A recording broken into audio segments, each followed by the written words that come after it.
My topic for this evening is using small groups. So on your tables, and those of you who are not on tables with others, do buddy up. I'd like you to think about the sorts of small groups you've been part of at church. Maybe a church you're at now or other churches.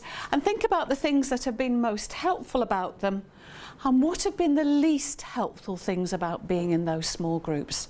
So just talk amongst yourself in pairs or threes, depending on how you're seating.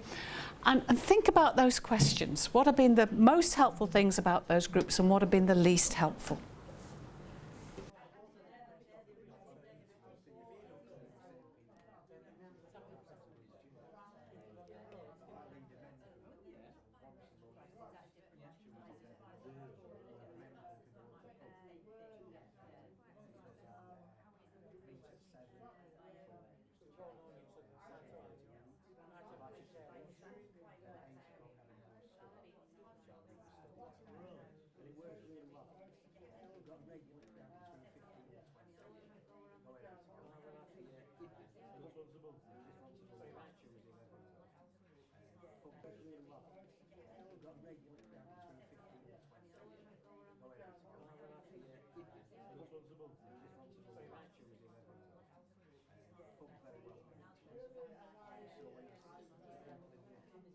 So to have some idea of where you're going, aims and learning outcomes, what is it you would like people to get out of being in your Bible study group, will help them know what they're there for, that purpose.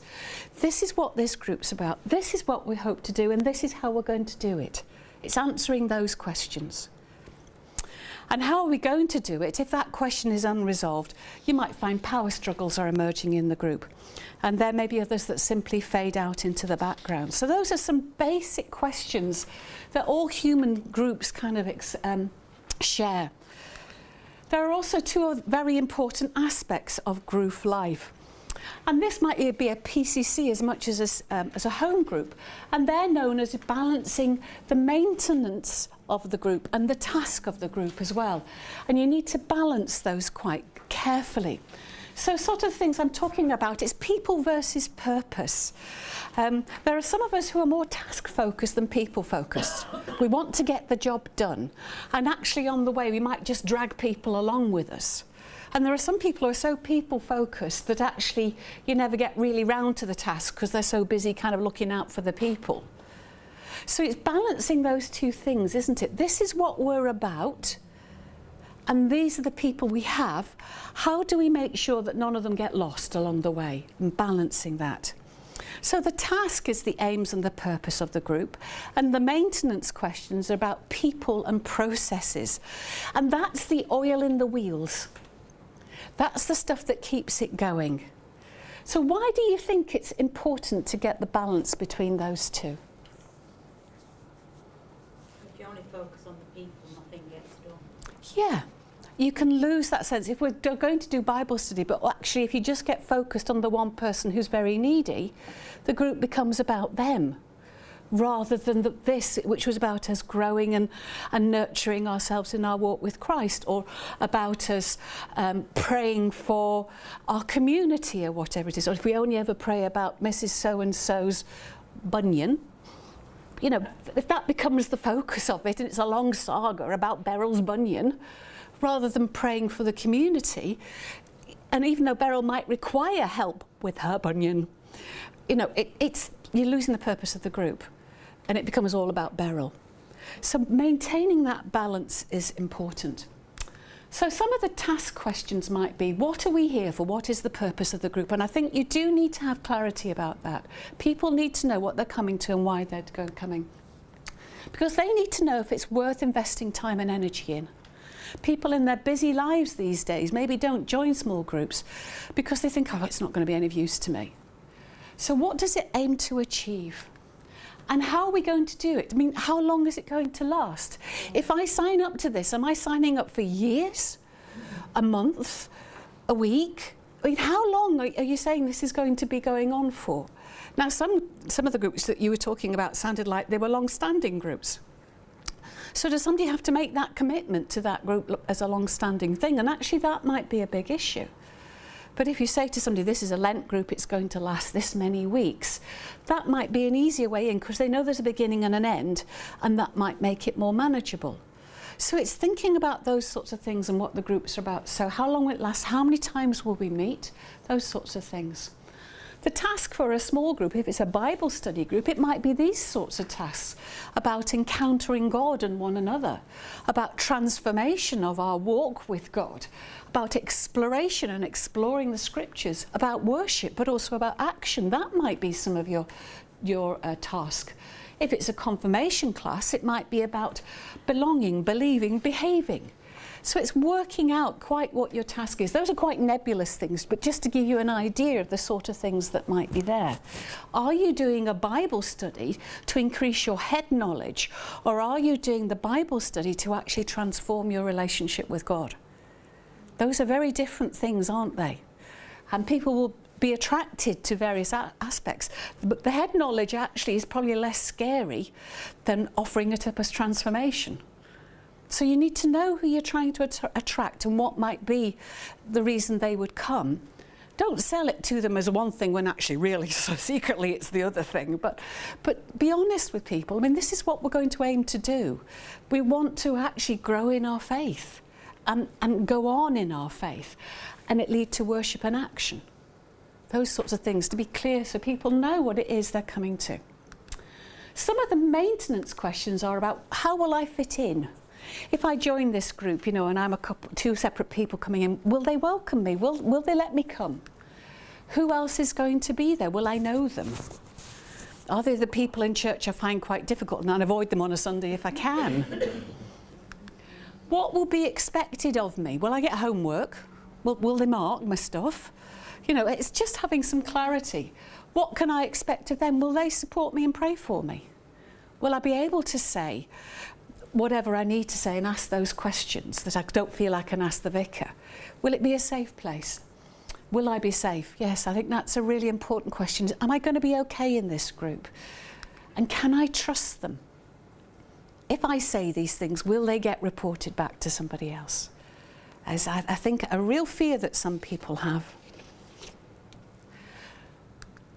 Maintaining a small group requires helping people feel they belong and are valued, managing people's expectations, what the group is not about as well as what the group is about. A supportive environment to encourage learning and growth, a supportive environment to resolve conflict and accompany people on life's journey. That was one of the things that I think you mentioned, Darren. So what does the leader of such a group do? Well, the leader needs to be clear about the group's purpose because their role will be affected by what the group is about, won't it? If the group is about developing each person within that group, then they might each get an opportunity to lead a study. And a leader's role might be a very different role than if you say, you know, these people are absolute beginners and maybe they're going to need a bit more help and therefore I need to maybe be a bit more directive. So the purpose of the group is absolutely key.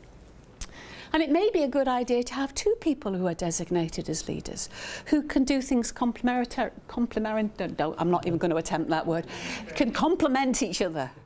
Right, you know, and so their gifts and skills may be different. So you might have somebody who's really good at the task bit and somebody who's really good at the maintenance bit. Try not to let them to become too gendered. The number of times I've been to Bible study groups that have been led by couples, and inevitably it's the wife who does the kind of hospitality bit and there's a husband that leads the study. You know, try not to let these gender stereotypes creep in. Use the best people to do the best things. So, but two people working together, and actually I think having a couple to lead it is sometimes a good thing and sometimes not. But getting the two best people to do that and work together and maybe complement each other. So what might the leader do if the group is focused on growing people's faith? Well, they oversee the group. If you are a leader of the group, your role is to oversee it. That isn't to do everything. Overseeing is a different sort of a thing. And that has practical and pastoral implications. The leader of the group may be the person that's organising who's going to lead the study next week, passing on the book if you're using a book. It may also have pastoral implications. That the lady that becomes very needy and wants to have all of your attention, it may mean that you need to go and chat with them and find a more appropriate pastoral context for them rather than the small group. They help to create an ethos that enables the group to learn together. You know, if the leader is very aloof and portrays somebody that's got all the answers, that's going to create a very different sort of a group. If the leader is the person that says, I haven't a clue about that, let's talk about it together. You see how that creates a different sort of ethos and atmosphere. They help to create an environment that enables the group to be open with one another. So again, a leader that says, I don't know, I'm struggling with that too, or I've had a rubbish week this week and I'm really cross with God about this. That means somebody else can say, yeah, I'm really off with God as well, you know, because of this, this and this. And so they help create that environment that people can be open with one another. But their role is to help facilitate the group in its learning about and growing in faith, which is its purpose. And they may be the person that has to challenge the group when necessary. They need to be the person who asks those difficult questions or comes alongside somebody and says, hang on a minute, I think we need to think about this a bit more. And we'll talk about that a bit later. So what does the leader need to be? They themselves need to be willing to grow and learn. You need to be a learner. And I always say to my classes, I teach the same subject every year at school and ministry, and I'm never bored because the class is different and I learn from them. Every year I'm learning something new. If you're the leader of a group, you are a co-learner as much as the others. You are not there as the expert. They need to be caring for their own spiritual lives and feeding yourself and nourishing yourself and praying. You need to be willing to admit when you don't know the answers and you get it wrong. You don't need to be an expert or a saint. That's exactly what you don't need leading a group. You would need to be willing to be accountable to the group and the wider church family because it's not your group. You do not own this group. It does not belong to you. These are the people that you're called alongside, and that's a really important thing. We don't hold groups in tight hands like this. We hold them in open hands. In any way that we serve in our church, we hold people in open hands. It's not our group. It's the group that belongs to the church, and it's God's little group as well. What do the leaders need to be? They need to be committed to the group, its people and purpose. If you're the designated leader, if you're only there once out of 4, you know, that sends a message, doesn't it? So you need to be committed. Willing to give the time and energy necessary to the role of leadership, willing to delegate. You are not in control, nor the only one responsible for the group. If you're working with adults, you all need to be adult in that group. So there's a bit more information on the St. Peter's website. This is the book that I've scanned a section out of, and the sort of things it talks about there are the elements of effective groups, the size of a small group, and thinking about group development, because they talk about, you may have heard these in other contexts, they talk about how groups go through phases. And there's a guy called Tuckman, and he talks about forming, storming, norming and performing being kind of phases that groups go through. And that life of a group, he talks about it there and what are some of the things that come out of that. And if groups don't go through those phases, they can get stuck. And maybe don't actually go on to work well together. So you can read up a little bit about that. So that's thinking about developing group life. I think the one thing I want to do now before we have a break is think about how you develop group learning, because we talked a lot, didn't we, about actually the leader being a person that helps facilitate that learning. Well, I think it's a really key thing. It'll come as no surprise to you, those who've been at school and ministry with me and sat in on some of my classes, that actually I think this is a key aspect of small groups. They need to be places where we're learning. That title, disciple, in itself, it means somebody who is a learner. And if we're called to follow Jesus, it's a dynamic relationship. It's not a relationship that's stuck. And that means that we need to be learning and growing. So group learning, I think, is really important. And some of you may have heard this stuff before from work or from your initial training, but it's helpful as a reminder. So what does it mean when we say that somebody is learning? How do we know if they learn?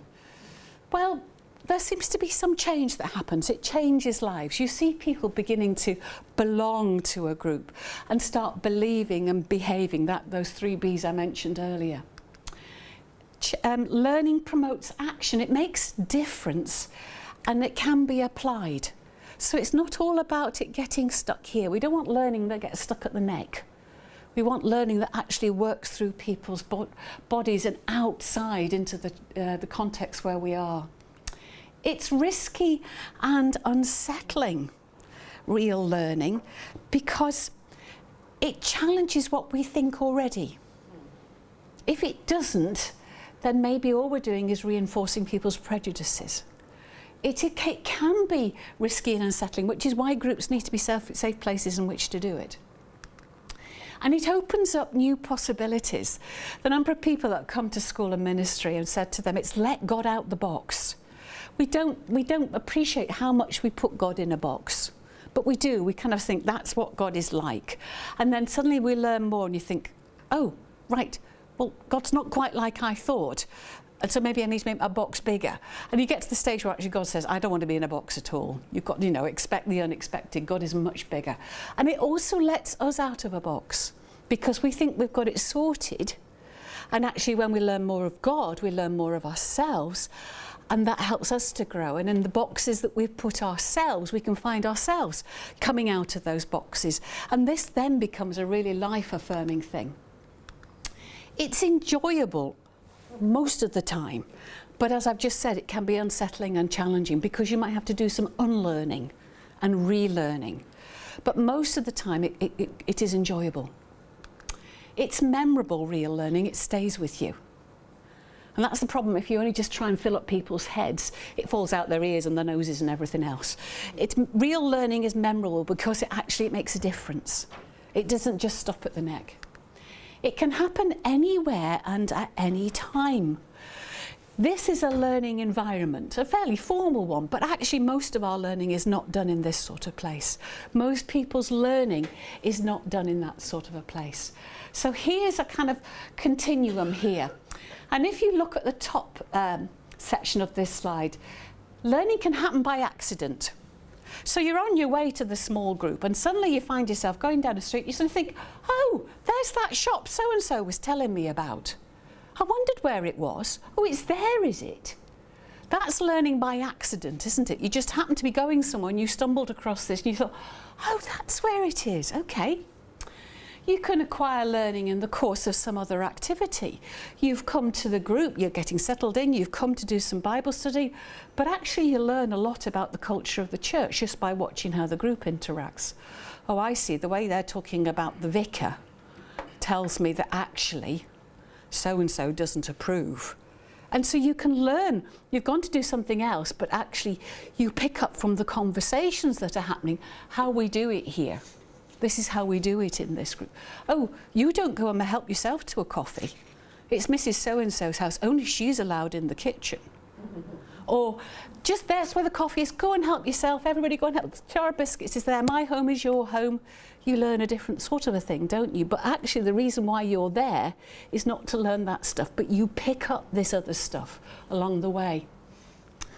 It may be a conscious choice to find out more about something.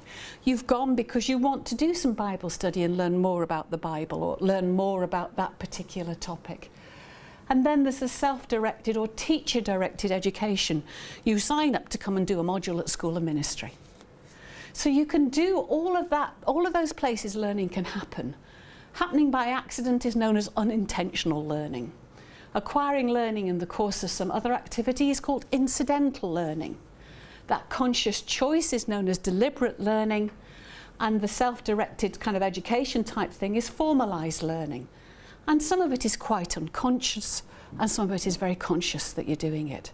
So if you can learn in all of those different situations, who are the teachers? Who are the teachers? Everybody, exactly. So when you're in a small group, every single person in that group will be teaching somebody something. And it may be accidental or incidental. It may be through an observation that they make about a passage. Or it may be that bit of learning that they bring in from that long remembered course they did when they were in initial training. But anybody and everybody can be your teacher. which is why we all talk about us learning together, and why every member of the group is valued, because they all bring something in. But also to be aware of the ethos that we create, because a lot of the ethos we create is picked up by others, and they learn how we do things round here. Where do you think you learn most of your theology in church? Songs. Through what you sing. How many of you look at your songs and think about the theology that people are incidentally learning when they're singing? What does it say about what we believe about God? Having been brought up in a Methodist church as a child and got Charles Wesley's great hymns drummed into me, I sometimes find our more modern songs a bit lightweight. That's where people are learning their theology, probably in your church, through singing. And they learn it through singing because it's memorable, they like the tune. They go out humming it. Oh, I like this one, makes them feel happy. The sermon, from your songs. Where do we learn? There are various things, particularly when you're involved with teaching adults, that we need to think about, and that's the importance of experience. Edward Lindemann, way back at the beginning of the 20th century, said experience is the adult learner's living textbooks. So when we're working with adults, it's important to recognise that they come with a lifetime's worth of experience. If we were to add up all of your ages around this room, I reckon we've got hundreds of years of experience in this room. We've got all of that experience that comes into the room, comes into the group when you're running a group. And that experience, your prior experience and your experiences of learning and small groups, impacts how you learn and what you learn. And whether we're aware of it or not, we measure up that new bit of learning against our old learning. And it's like putting jigsaw pieces together. If it fits, you think, I'm quite happy to accept that because that fits very nicely with this other bit of learning I've got. But if this new bit of learning comes along here and actually you don't like it because it's making you feel really uncomfortable, your mind's going, I don't believe that, or I don't accept that, or yes, that's what she says, or that's what she thinks, or that's from that theologian, well, he would say that because he's from that tradition. You bring your new learning alongside your own learning, and you're not aware of it, you measure it up and think, am I going to keep that bit, or am I just going to jettison it? That's happening in your groups all the time. And so when new learning comes along, our experience is brought into play. And that's when big shifts in our learning can happen as church. When, for example, the theology of God's suffering was brought alongside the Holocaust, it brought up a whole new way of thinking about the theology of a suffering God. What do we mean about that, and an understanding? When life's experiences throw that at you, and you think, what do we do with that? What do we think about that as Christians? We might need to think in a totally new way. And the way things are happening in our diocese at the moment, where we're saying to you, we're going to have to do things differently. We can't carry on doing things the way we've always done it because it just is broken. The system is broken. What do we do? What does it mean to be church if it's not one vicar, one church? What does it mean if it does mean every Sunday we have a Eucharist? And that means we've got to do some hard thinking. What does it mean if we're saying to you, mobilise the laity to support the vicar? We've all got a job to do. The vicar doesn't look after you, we look after each other. That's going to have a huge impact on our theology and what we believe about church, our ecclesiology, what we believe about what church is, what it means to be the body of Christ, what it means to be made in the image of a triune God. All of those things we need to think, this is the new situation we're faced with. Is this a Christian thing? So we've got to do some hard thinking. We've got to do some hard thinking because the world out there is changing rapidly. And we need to think of new ways of talking to them about our faith and sharing our faith. Not the old model, because it doesn't work any longer. We need to think in new ways. And that can be unsettling, but experience out there, the places where God places us, should be brought alongside our learning and say, how does this connect? Because if we keep our Christian understanding in a box and don't bring it alongside our real lives, that's when it gets stuck on a Sunday and doesn't make a difference Monday to Saturday. Here's another scholar called Kolb. He says, learning is the process whereby knowledge is created through transformation of experience. And he came up with a learning cycle. There's lots of cycles and things. You might have heard of the pastoral cycle. This is the learning cycle. And he talks about key elements in the learning cycle and how learning is a process. It's not just a package of things I take and put in my head and remember. It's more than that. And he says the elements, the stages in the learning cycle are experience, reflection, review, and action. So, for example, an experience might be of a small group. The last time I had is in a small group, it went horribly wrong. And so I have a bad feeling about small groups. Whoa. Then you reflect on that experience. Why was it a bad experience? What happened? What made it an uncomfortable place for me? Well, the leader dominated and basically made me feel like I had to do things their way. That was the only way of doing it. Okay, then you come to an evening like tonight, having had that experience and reflected on it and made some decisions about why you felt that experience went the way it did. Then comes in this bit of theory, and you think, oh, that's resonating with that experience. Maybe that explains why that group went horribly wrong, because we were going through storming, norming, performing. We were in the storming stage and we all thought it was awful and left. But actually, what we didn't realise, we were part of a process of a group's life, and had we stuck with it and we had a leader that could have helped us through that, we could have got to a much better place. So then you go back and you think, action.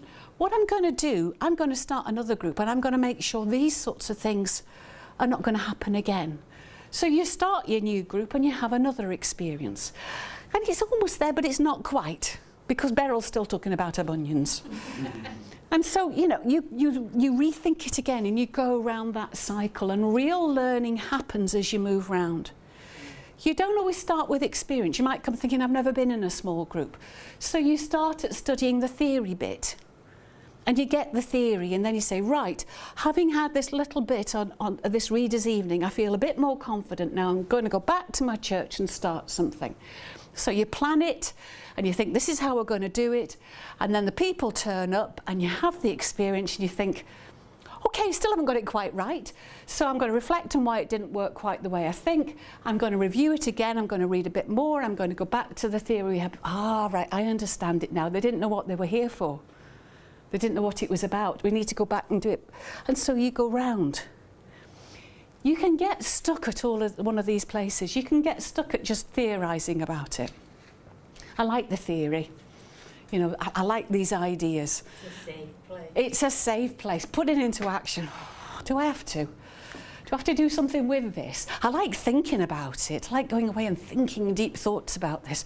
But I don't want to do any theories. I like to explain why it's happened this. Or I just want to have the experience. I certainly don't want to start thinking about the experiences. I want to be on to the next thing. We can get stuck in various places. And one of the beauties of doing this together is there's somebody else in the room who's will push you on. So you see, I'm more on that side, action experience side of this cycle. And my colleague Bill over there is more on the reflection review side. So Bill says something and I think, oh darn, I've got to think about that, haven't I? And I find, for example, going to my spiritual accompanier a really good thing, because she helps me reflect. I actually not so bad on the theory, but the reflection, I need somebody else to come alongside and say, well, Christine, why do you think that happened and how do you feel about that? And being able to have that person that asks me those questions helps me to reflect, because, you know, you might not think looking at me, but I'm more a woman of action than anything. And so having those other people around you that can say, what about? Now, they're not just being awkward monkeys. They're actually being helpful to us. Active learning. Action involves applying new information and experiences to ourselves, seeing the implications, and translating them into situations in which we find ourselves. The resulting action may be external and visible, exhibited as behaviour. It may be internal knowledge stored for personal use later, or a change in attitude or values, which result in that gradual change in behaviour. I say, if we're just stuffing stuff into people's heads, that's not learning. It's not real learning. It just ends up with a lot of smart Alex, or people who think they're smart Alex, really, and they're not nice to be around. Some words of wisdom. A Chinese proverb: I hear and I forget. I see and I remember. I do and I understand. I hear and I forget. I see and remember. I do and I understand. And that learning really is a holistic experience involving the whole person, not just your head. Loving the Lord your God with your heart, your soul and your mind, and your neighbour as yourself. It's that sort of thing. It isn't loving God with just your head. And the other thing to remember is, actually in a room of this size, a group of about 12, we are all different. People take in and process information differently and in many different ways. And that contributes to what people refer to as their learning style. Learning styles group the common ways that people are thought to learn. This is not a precise science, but having taught for many years now, I can see it happening in the room. An essential part of helping people to learn is therefore using a variety of approaches that take into account the differences. So people have used some of these tools that we've been talking about to kind of work this out. So here's the Kolb cycle again, and a couple known as Honey and Mumford thought about the different styles and ways of learning around that cycle. So those that like doing the reflection are known as reflectors. And they're often the quiet people in the group that take more time to process stuff and don't like being put on the spot and asked questions. Then there are the theorists that like to kind of work out the theory that's underlying this and the principle. And this is where I come in. I'm a pragmatist. I want to take my learning and put it into action and do stuff with it. And then the activists who just want to get on doing it. And they maybe, if you push them really hard, will think about it later. So those are the Honey and Mumford ones. Here's another one you might have heard of. It's an acronym is VARC. Visual, oral, read and write learners and kinesthetic learners. And again, that's a way people take in information. So visual learners like pictures and diagrams and illustrations. You will guess from the fact that I use PowerPoint and lots of pictures, I'm quite a visual learner too. It makes it more memorable for me. I like the Good News Bible because I can remember where that verse was, because that's the bit where somebody was going, ooh, with a palm branch or something on that page. You know, I'm a visual learner. Others will actually prefer to listen to this experience through the video and learn it that way and listen to it, or through podcasts. Read and write learners, they like reading material. They want to go away and read it in a book, or they want to be given stuff to write and think through. Kinesthetic learners are people who want to be involved in the experience. They're the hands-on folks. They like the activity and the experimentation. They're the people that never read the IT manual, just go and play on a computer. The majority of people are kinesthetic learners. Are they? Well, that's interesting. So that's known as VARC. Can you identify yourself in that? You're thinking, oh yes, that's me. Anybody spotted themselves in either of those two approaches? Alison, what are you? I'm an oral learner. An oral learner, okay. I mean, I can put a tape on and I'll remember a lot. Yeah, that's a very oral book. But I like to plan and do something. I don't like not to be going somewhere.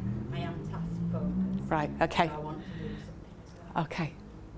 What about others? Chris, do you know what you are? A reflector. You're a reflector. She says putting him on the spot. Yeah, but he knows, yeah. I know him well enough that I can do that. But yes. Yeah. Catherine. It depends on what situation it is. Ah, good. Because if I'm cooking, Yeah. I'm sort of doing it, Mm-hmm. and I mess around and experiment. But if I'm thinking about sort of academic-y stuff or Yeah. theology, I'm very definitely a reflector and a reader. Yes, and that's a very good point, because as I come on to my next slide, it is said that everyone has a mixture of learning styles. Some people may find they have a dominant style of learning which is far less use than some of the other styles for them. Others may find that they use different styles in different circumstances, which is precisely what you're describing. There is no right mix.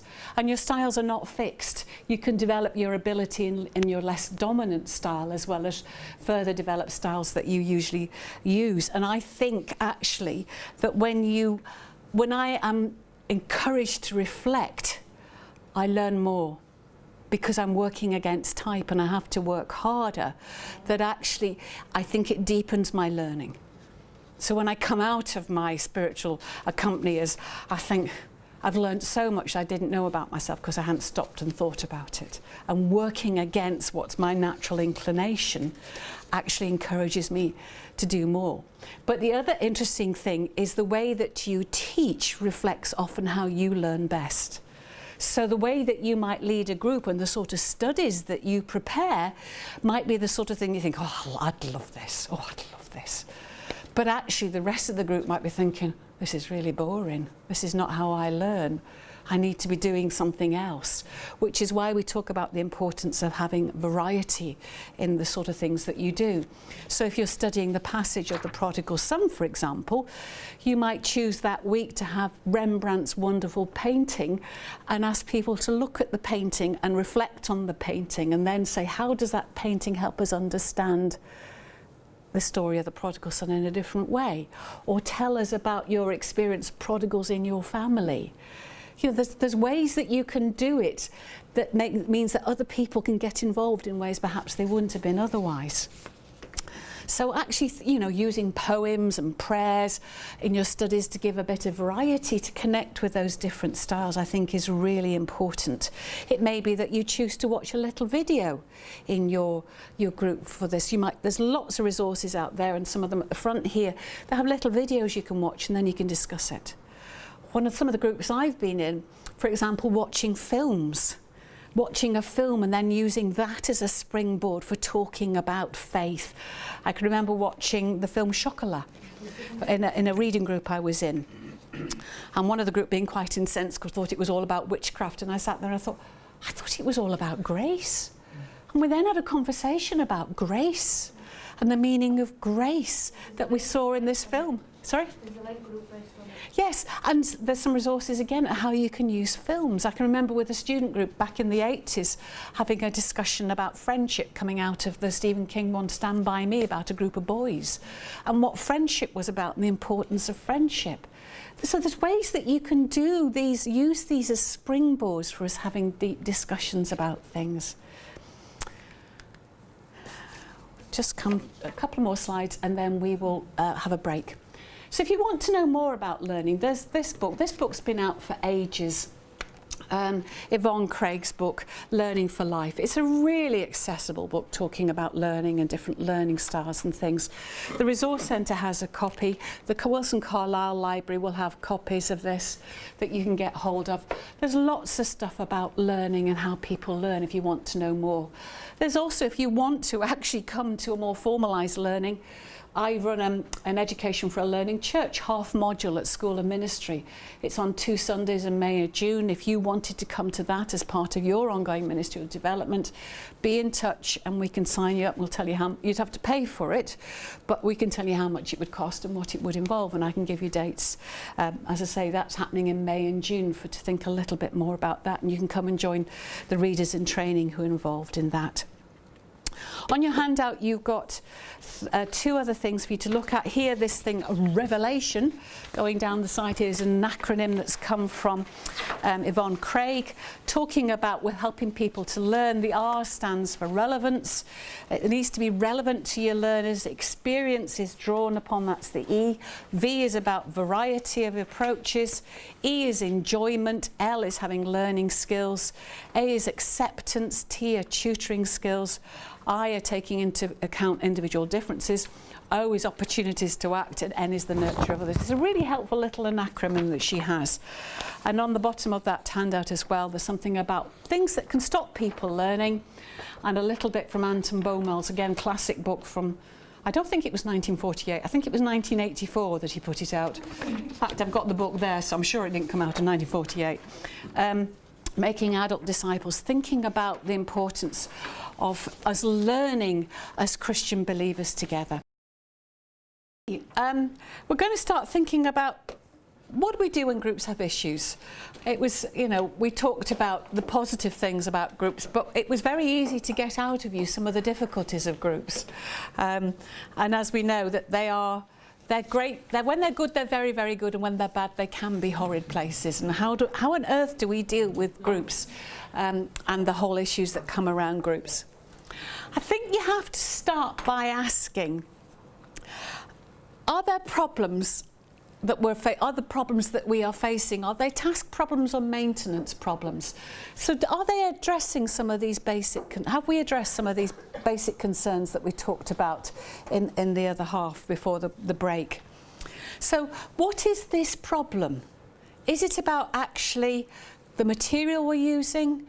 Is it because people aren't clear what the group's about? Has the group got sidetracked by other issues?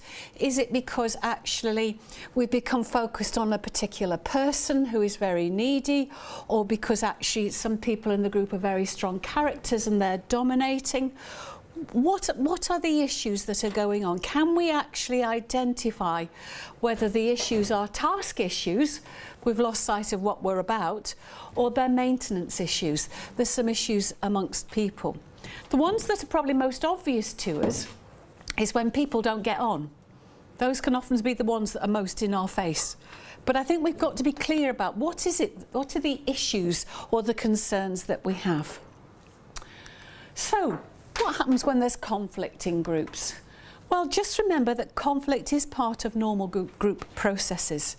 It's part of this Trutman's storming stage, where groups that have been together for a while go through this kind of rubbing each other up the wrong way. You see it when you've got a learning cohort going through school and ministry together. They've been together in their second year and they've got fed up with listening to that same person say the same thing every time they meet. And you can hear it when people are getting irritated. So it might just be part of that, and it needs to be managed and worked through. Disagreements are normal if people share their ideas honestly. If only the questions you ask are only the ones you think the group wants to hear, and you're not being honest, then it might be about creating that safe environment. So people are going to disagree, and that's fine. Why should we all always agree with one another? It's disagreeing well that is what we need to be learning to do. Well, we know that in our country at this time as well. Disagreeing well is an art. Perhaps they ought to go back to the beginning. Yes, yes. Differences in themselves are not a problem, but a sign of richness. If you've got a group that's full of variety, then be grateful for it. It's when your expectations that everybody's going to be like you and believe what you believe that actually maybe it's about our expectations that are causing conflict, not the groups. Maybe it's because we've got the wrong expectations. Somebody with a different opinion to you. Sorry, Alison, what did you say? When you meet somebody with a different opinion to you and you're prepared to listen to it and think, well, am I right or are they right? Yeah. We actually learn. Yes. And then you could say, why is it that I think what I think? And why do they think what they think? And knowing that person now, what do I think about what I think? Can I explain why I believe what I believe? And can they explain why they believe what they believe? And then you listen to each other and you might think, well, I still think what I think because I can back it up. But I do understand why they might be thinking that way. And that, helps you get through that. Problems are caused not by differences, but how we deal with them. I think that's what we need to remember. It's this process stuff that we talked about. It's not the person, it's the process that we go through. In order to resolve conflict, it's important to deal with the problems rather than accusing the people of being the problems. If only you were not so ... That's not a way to resolve a problem, is it? This, think about what is the person being ... What problem does that seem to be causing? The fact that you always talk and don't allow the rest of us to say something might be what you want to say to them, but you might say something along the lines like, there doesn't seem to be a lot of space for others of people to say what they'd like to say. I wonder if you would mind just not saying quite so much so that some of the quieter ones can actually have a chance to say something. That's a different approach than to saying to them, you're too demanding or you're too noisy, pointing the finger at them. It's all about, it's your problem. Amanda. Sorry, I'm not pointing at Amanda saying she's the problem. Your question. I was involved in a group where everybody was very much liking their ideas, and that became a problem. Yes. Because we weren't learning anything. Yes. So it's not just being different. No, it's been the same. If everybody is exactly the same with the same ideas, you don't learn anything. No, you just reinforce what you already believe. Absolutely. So here's just some basic things to be thinking about. Listen carefully to one another, ask questions for clarification, avoid personal attacks, be prepared to compromise. Again, something else our country could learn about. Look for areas of agreement. Shall I send this? Do you think I should send this? Dear Teresa, in class tonight we discussed this. Ask for suggestions for the way forward. Keep cool, don't panic, be patient. I really should send this to Theresa May. Remember, conflict can be creative and positive if handled correctly. I definitely need to send that to Theresa May and the Tory party at the moment. Yes. I think a very helpful perspective is learning to enjoy losing an argument. because if you win the argument, you really haven't learned much. Yes. If you lose the argument, then you've clearly seen something which has defeated your argument, and therefore you've thought, something. And winning arguments is more about competition than it is about learning. And it's the competitive ones that want to win arguments. Losing an argument is exhilarating. Yes. So that's just some basic stuff. It's common sense stuff. But actually sometimes you just need to remind yourself when that person is winding you up. If you are the leader of the group particularly, then to dealing with people. So let's just think about group dynamics. And actually it's when the leader gets it wrong, because sometimes it's about the way the group is led. And on your handout you've got this little list of what's known as the fine art of group squelching. And as you might guess from its title, it's meant to be slightly humorous with problems with the leadership. So, for example, if you look at number 3, a great way to squelch a group. Arrange the seats in formal rows like a classroom. Don't permit informality to sneak in by sitting in friendly circles. In the situation, group members might feel encouraged to express themselves and not want to give up on the group. Another one, let's look at number 6. If possible, establish yourself as the teacher of the group and deliver a learned lecture at each meeting. Our rock-bound guarantee the group won't last more than 3 months this way or your money back. Another one, number 9. Don't permit the fiction to arise that group members should take turns leading the discussion. They're liable to get too deeply involved and interested and keep the group alive in spite of your efforts. And number 14, don't urge the silent members of the group to speak up. They might get the idea that you really care about them and that their ideas count after all. They will be more difficult to discourage as a result. It's done in a humorous way to get you to think about the way that we lead groups and lead them badly. So there's a whole list of 14 there that have come from this book by Alan Rogers. And that's another book on education and learning that you might find interesting. A little bit more erudite than Yvonne Craig's, but still a very useful book. So leaders, how people lead and how you lead can actually have a big consequence on the group.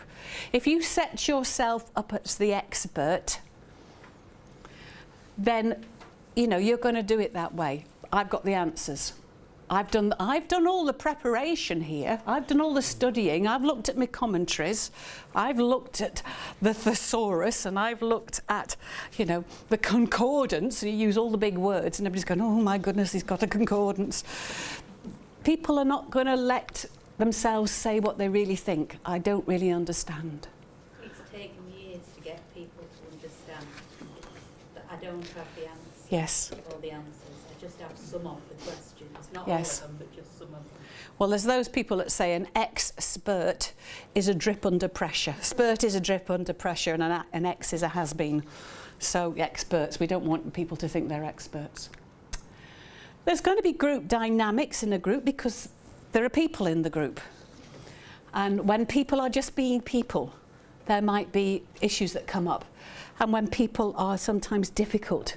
All groups have dynamics. When you talk about, can we learn about group dynamics? Well, dynamics is that's the life of a group, basically.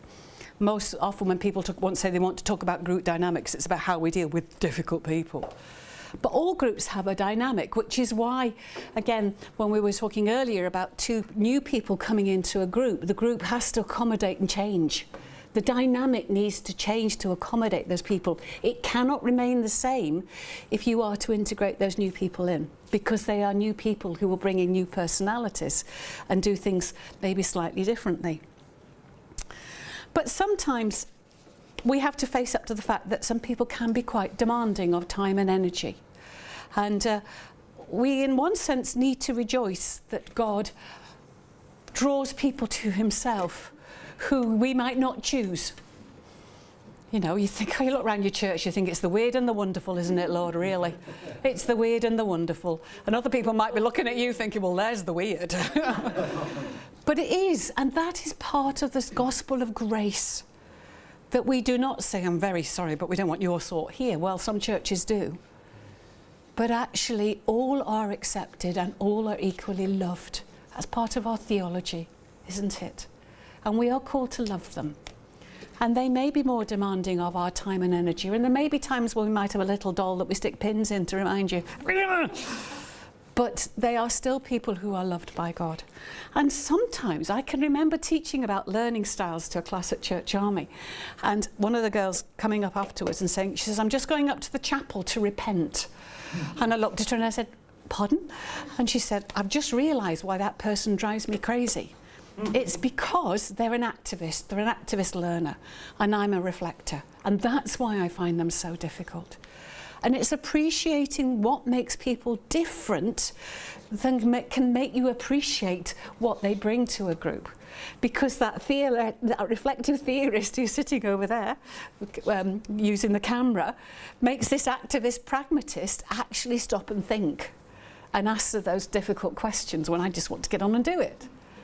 But I realise that I need my theorist reflector to help me think about these things. And though at times I might think, oh, have I got to think about that now? You know, it's those sorts of things that we need each other and we work better together. We may be different, but actually that makes us stronger. If we're all the same, all we do is reinforce what we already know and learn, and we all get cosy. Isn't it lovely? Don't we have a lovely time? We love my group, they're so nice. So, people can make demands on us, and we might label them difficult. So what do we mean by difficult? Is it a label we attach to people who simply don't behave as we want them to? How entitled are we to expect people to conform to our ideals and values and ways of doing things? If uniqueness and individuality are good, then shouldn't we be celebrating the differences? Where do we stick that label difficult? I think we need to challenge ourselves saying that's a very difficult person. We need to work out what do we mean by that? Is it because they are different, or is it actually because they have a particular need and that's part of their broken humanity? And what's the most appropriate way to deal with that? 2 important things to remember. Most people will behave reasonably if they're treated reasonably and continue to be treated reasonably. And actually, I find humour is a good way of dealing with some of these things. Or teasing people, gently teasing them. If you know them well enough, you can do that. You might go, hey up, you know, give us a break, you know, or something like that. You can use humour. That wasn't a very good example, but you know, sometimes you can just diffuse a situation by using a little bit of humour if you're that way inclined. If you're a more reflective person, it might come naturally to you. When you're mouthy like me, it comes more easily. We do need to feed back to others, for frequently they are unaware of how their behaviour affects others. If you want to look up something about that, there's something called Johari's window, which talks about those things that other people can see in us, but we don't see in ourselves, and those things that other people know and we know about ourselves, and some things that only God knows about us, and some of those things that other people know and we just haven't got a clue.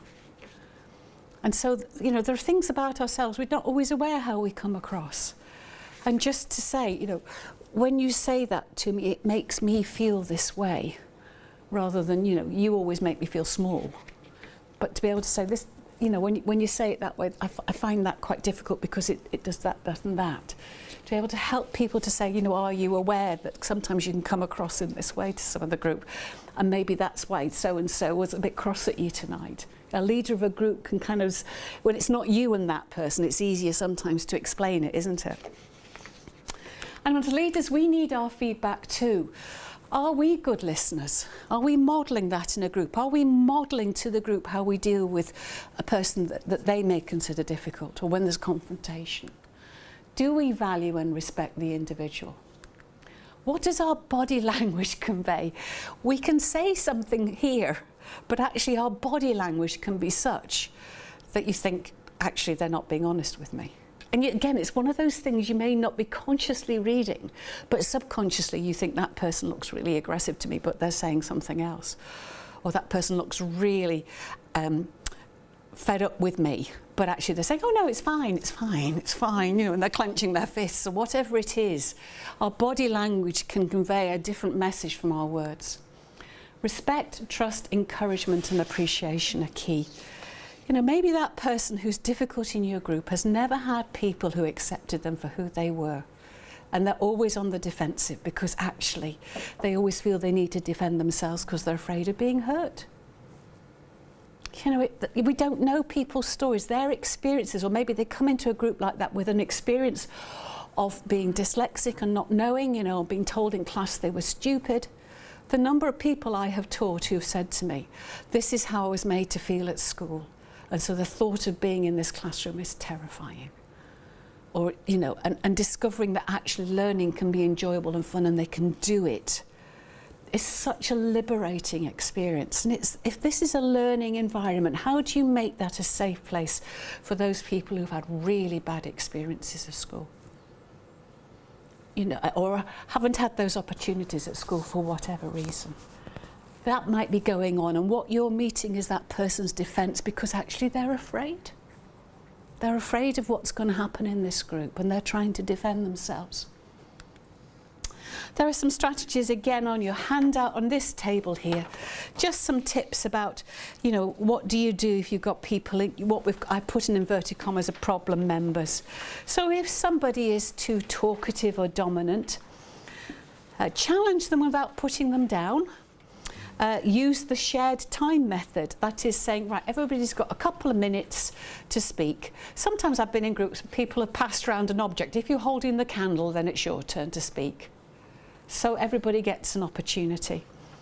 Encourage others to talk by asking them questions by name, like I did with Chris earlier. You know, to say, because I know, having taught Chris, there's good ideas in his head, and you know, sometimes I just want to draw them out. And it's, you know, saying to somebody by name, you will know if you've made a mistake doing that, if you've terrified them by doing that. Chris and I know each other well enough that I think he's not going to be completely terrified of me. But, you know, it's that sort of thing. And it's because I have relationships with some people in the room. You know, it's easier to ask people those things. And if you're in this sort of situation, I feel quite disabled that I don't know everybody's name. I find that quite difficult, and Darren knows I've just learnt his name tonight and I've been able to use it because I've just learnt it tonight. But that sort of little bit of relationship makes a difference at those times, and in a small group hopefully you know each other well enough that you can ask people by name. If it's in a different sort of a meeting, I find it's really useful to get the talkative ones to take notes or to write things on the flip chart or whatever, to give them a role. Can you write down people's prayer points for us? So in the prayer diary that we have, so we can come back to it. So, you know, to give them a role. Or you might speak to them privately and ask them to hold back. I've got a student at the moment who's very talkative in class, and so I sort of sidled up to him and I said, you know, we talked about this before, just make sure you give others the opportunity. And he goes, yes, I know. But, you know, I just sidled up to him and did that. And so sometimes in class all I need to do is give him a look. And you know, and I could see him reacting. I'm thinking, oh no, I must let somebody else have a go. Here's look at it as too quiet. Give them time to listen and think. The reflectors need that. They need that space to think and process. They don't know what they want to say quite yet because they haven't had enough time to mull it over. Ask them for their thoughts from time to time and be appreciative of their contributions, so that builds up confidence. Allow them time to prepare. Reflectors really like to be able to know the passage they're going to be looking at before they've come and looked at it and thought about it a bit. And that's not difficult. You know, let your group know what you're going to be studying in advance so that they can go away and look at it and think about it if they want to. If silence indicates something else, like antagonism, then just ask them if there is a problem. Maybe during the meeting or maybe after the meeting, just sidle up and say, were you okay tonight? You're a bit quiet. Is there a problem? You know, it's that sort of thing. So there are ways you can do it, and there's some tips there on that sheet. None of it is rocket science, really. I think sometimes we just panic when people are difficult, and it pushes buttons in us, because maybe we've encountered people like this before and we've got bad memories of them. Again, it's our experience of people who are like that and how they can make us feel. And sometimes it says more about who we are and our weaknesses and frailties than it does about them. This person seems really confident. Well, that reminds me of that horrible girl at school. And you might not be conscious of that, but just thinking, what is it that is winding me up about this person? And what does that say about myself? Is this something I need to deal with? And do I need to recognise that in myself? I find this person difficult because they remind me of that person. So I just need to keep telling myself, this person is not that person. It's somebody different, and there may be a reason why they are this way. It's humanising people. You know, it's so easy to talk about us and them, and the them become impersonal. They become objects rather than people. It's remembering that people are people. And then finally, what do you do in a group when it goes stale? Why do groups go stale? You've been meeting and doing the same thing for years after years after year, and actually it's just a habit now. When people are maybe not coming, they're not as committed as they were. Complacency might be one reason, and there's getting this balance of challenge and safety. We need to be encouraging people in groups to step outside their comfort zone. Going back to what Amanda was saying about people being too similar. We need to be encouraging one another to go to that risky place outside our comfort zone. But they need to be feeling safe enough to do that and thinking, we're doing this together. You're not just pushing somebody. Actually, we're all with you on this journey. It needs to be a safe environment for them to take risk. Too much challenge. If the group is constantly challenging people, people will withdraw. You'll get to the stage you think, this is either too scary or this is too hard. I don't want to be part of this. But too little challenge, people will stagnate. They'll grow complacent.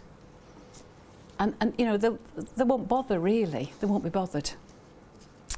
We need to feel supported and encouraged to be kind of taking those risks and moving on and saying, okay, if Jesus has said that to love our enemies, what does that mean?